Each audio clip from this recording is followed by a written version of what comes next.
আসসালামু আলাইকুম।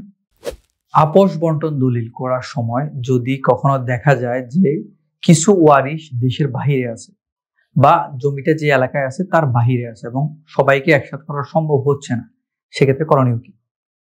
ধরুন আপনার বাবা কিংবা দাদা মারা গেল, এখন দাদার যে ওয়ারিশ বা বাবার যে ওয়ারিশরা রয়েছে তারা এক একজন ছড়িয়ে ছিটিয়ে রয়েছে এবং যদি দাদার সম্পত্তি হয়ে থাকে বা নানার সম্পত্তি হয়ে থাকে সেক্ষেত্রে দেখবেন অলরেডি তার কিছু ওয়ারিশ হয়তো মারাও গেছে।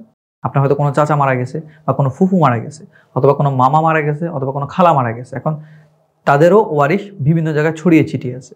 কেউ হয়তো এলাকার বাহিরে, জমিটা যে অঞ্চলে অবস্থিত তার বাহিরে, অথবা কেউ আছে দেশের বাহিরে অবস্থিত। সেই ক্ষেত্রে আপনাদের পক্ষে আপস বন্টন দলিল কিভাবে করা সম্ভব হবে? আমাদের দেশে সাধারণত আমরা জানি যে উত্তরাধিকার সূত্রে সম্পত্তি বন্টনের ক্ষেত্রে আমরা যেটা করি সেটা হচ্ছে হয় সবাই মিলে ঘরোয়াভাবে আপস বন্টন দলিল করি, অথবা যদি আপস বন্টন দলিল করা সম্ভব না হয় তখন কোর্টে আমরা বাটোয়ারা মামলা করি। কিন্তু বাটোয়ারা মামলা আমরা জানি যে অনেক বছর সময় লাগে এবং এতে সকলেরই আইনজীবী খরচ থেকে শুরু করে কোর্টে যাওয়া আসা সবকিছু মিলে একটা বিশাল হ্যাসেল তৈরি হয়।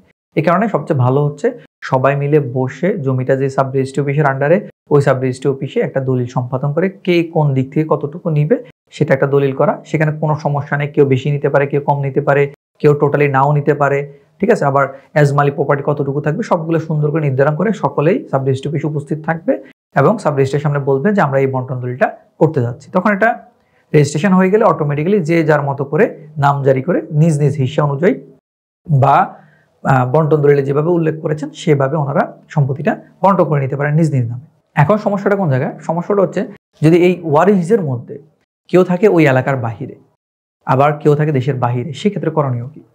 কেউ যদি এলাকার বাহিরে থাকে অথবা দেশের বাইরে থাকে তখন তাকে অবশ্যই যেদিন আপনারা এই দলিলটা করবেন তাকে সেদিন উপস্থিত করতে হবে। সাধারণত দেশের বিভিন্ন জায়গায় ছড়িয়ে ছিটিয়ে থাকলে তাও তাদেরকে ডেট দিয়ে তাকে আনা যায় হয়তো বা, কিন্তু দেশের বাহিরে থাকলে সমস্যাটা হয়ে থাকে সাধারণত যে তাকে আনা যায় না। কারণ তার যখন সময় হবে, দেশে 2-3 মাসের ছুটিতে আসবে, তখন হয়তো বাকি যারা দেশে উপস্থিত আছে তাদেরকে হয়তো একসাথে করা যাচ্ছে না। আবার দেশে যখন সবাই উপস্থিত আছে তখন হয়তো বিদেশে যে লোকটা আছে তাকে আনা সম্ভব হচ্ছে না। বিপত্তিকরটা আরো বেশি যখন বিদেশে একাধিক ব্যক্তি থাকে।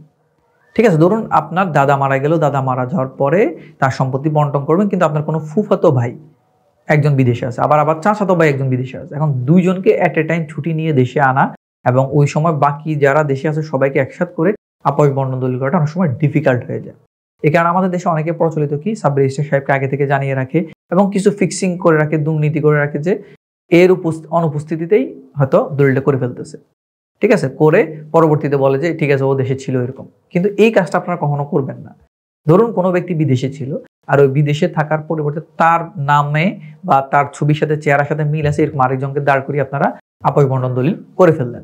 তখন কি হবে? আপনারা তো দলিলটা করে ফেললেন, কিন্তু ইন ফিউচারে কখনো যদি কোনো গন্ডগোল ঘটে তাহলে যে লোকটা বিদেশে ছিল সে দেশে এসে যদি সাব রেজিস্ট্রারের কাছে জানায় অথবা ওই দলিলটা বাতিলের জন্য মামলা করে যে ওই সময় যে আমার স্বাক্ষরটা দেওয়া হয়েছে আমি দেশে ছিলাম না, এবং তার কাছে কিন্তু প্রমাণ থাকবে, কারণ পাসপোর্টে উল্লেখ করাই থাকে সে কত টাইম থেকে কত টাইম পর্যন্ত দেশের বাইরে ছিল।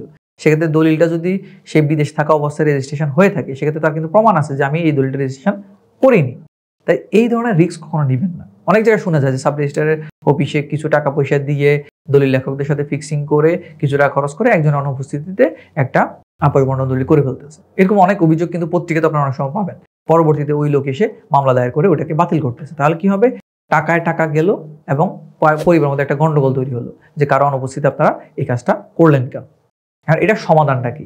যখন হচ্ছে এক এক জায়গায় লোক এক একভাবে ছড়িয়ে ছিটিয়ে আছে এবং কিছু দেশের বাহিরে আছে, তখন আপনারা আপস বন্টন দলিল করবেন কিভাবে? যদি সবাই এগ্রি থাকে যে আমরা এই আপস বন্টন দলিল করব, কিন্তু আমরা আমাদের কাজের কারণে আসতে পারতেছি না, তখন যে কাজটা আপনারা করতে পারেন সেটা হচ্ছে পাওয়ার অফ অ্যাটর্নি দিয়ে রাখতে পারেন। ধরুন এক ফ্যামিলিতে 3টা ভাই আছে, ঠিক আছে, এখন 3 ভাইয়ের মধ্যে 2 ভাই হচ্ছে দেশের বাইরে থাকে, একজন দেশে থাকে। বাকি 2 ভাই তারা কি করতে পারে? এই লোকটাকে পাওয়ার অফ অ্যাটর্নি দিতে পারে যে এই লোক আমাদের আপস বন্টন দলিল করার জন্য তাকে আমরা অধিকার দিলাম, সে এই আপস বন্টন দলিলটা আমাদের পক্ষে করতে পারে, আর কিছু করতে পারবে না, হস্তান্তর কিছু করতে পারবে না, শুধু আপস বন্টন দলিলটাতে ওরা পাওয়ার অফ অ্যাটর্নিতে আমাদের হয়ে কাজটা করতে পারবে। তারপর হচ্ছে এমন হতে পারে যে অনেকগুলো রিলেটিভ রয়েছে যারা হচ্ছে দাদার ওয়ারিশ, ধরুন ফুফু মারা গেল, ফুফুর 5 জন ছেলে মেয়ে, এখানে 5 জন ছেলের মধ্যে কেউ কারো বিয়ে হয়ে গেছে, কেউ অন্যত্র থাকে, একজনই হয়তো দেশে থাকে কথা। কারণ এই একজন যে কাজটা করতে পারে বাকি 4 জন থেকে পাওয়ার নিয়ে রাখতে পারে, এবং এই পাওয়ার নেওয়ার বিষয়টা কিন্তু ওনারা বিভিন্ন সময় করতে পারবেন। ধরুন এক ভাই বিদেশ থেকে আসছে, এখন তার কাছ থেকে আপনি এখন পাওয়ার নিয়ে রাখলেন। এই ভাই চলে যাওয়ার পরে আরো 6 মাস পর আরেকটা ভাই আসছে, তার কাছ থেকে আপনি আবার পাওয়ার নিয়ে নিতে পারেন। কারণ আমরা জানি বিদেশ থেকে পাওয়ার অফ অ্যাটর্নি জিনিসটা খরচও বেশি অনেক এবং সময় সাপেক্ষ বিষয়। অনেক সময় সেটা প্রপারলি ডিউ টাইমে না আসলে কার্যকর করাটাও মুশকিল হয়ে যায়, এবং বিদেশি পাওয়ার অফ অ্যাটর্নি করলে অনেক জায়গায় প্রশ্নবিদ্ধও থাকে এগুলো নিয়ে। এখানে আপনার একটু সময় নেবেন, যখনই যে দেশে আসবে তখনই তার মাধ্যমে পাওয়ার অফ অ্যাটর্নি দলিলটা সম্পন্ন করবেন, করে যাকে পাওয়ার দেওয়া হবে সে তার পুরো ফ্যামিলির পক্ষে আপোষ বন্টন দলিলটা করতে পারবে ইন ফিউচারে। তাহলে আপোষ বন্টন দলিলটা নিয়ে কেউ কোনো প্রশ্ন তুলতে পারবে না, এবং পাশাপাশি কেউ বাতিল করতে গেলেও তাকে দেখানো যাবে এই যে লোকটা এখন বাতিল করতে যাচ্ছে সেই ওই বন্টন দলিল করার আগে তার ভাইকে বা তার আত্মীয় স্বজনকে পাওয়ার অফ অ্যাটর্নি দিয়েছিল এই বন্টন দলিলটা করার জন্য। সেক্ষেত্রে এটাকে বাতিল করার সুযোগটা থাকবে না। তাই কখনোই দুর্নীতি সহযোগিতা না নিয়ে চেষ্টা করবেন পাওয়ার অফ অ্যাটর্নি দলিলের মাধ্যমে হলেও আপোষ বন্টন দলিলটা সকলের সম্মতি নিয়ে করতে। তাহলে ভবিষ্যতে আপনি ওই বন্টন দলিলের ভিত্তিতে যদি ঘরটর করে ফেলেন, তখন ওই ঘরের জায়গা নিয়ে আবার টানাটানি শুরু হবে না। তাই যা করবেন শুরুতে সুন্দরভাবে করবেন, প্রয়োজনে সময় লাগুক, 1 বছর লাগুক, 1.5 বছর লাগুক, 2 বছর লাগুক। কারণ প্রবাসীরা নর্মালি 2-3 বছরের মধ্যে যাওয়া আসা করে, তো তাদের ওই যাওয়া আসার মধ্যে তাদের কাছ থেকে পাওয়ার অফ অ্যাটর্নি নিয়ে রাখলে সুন্দর করে কাজটা সম্পন্ন করতে পারবেন। আশা করি বুঝতে পেরেছেন। ধন্যবাদ। আসসালামু আলাইকুম।